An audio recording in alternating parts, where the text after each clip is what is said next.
Hello everyone, it's me Jai Jai. So karon nata interviewon kar about sa interdependence which is si Pastor Bebot.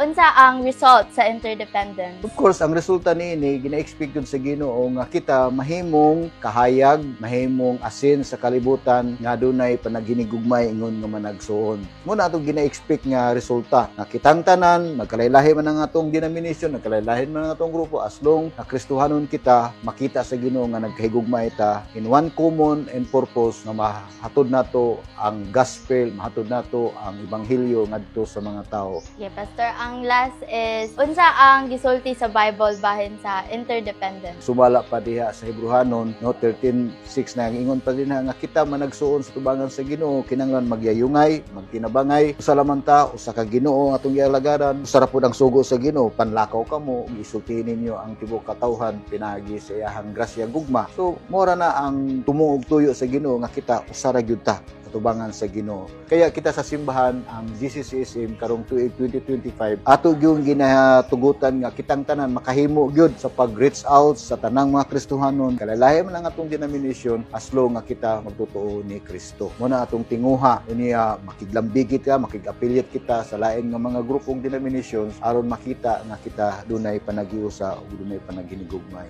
Thank you kayo, Pastor. And malan to guys!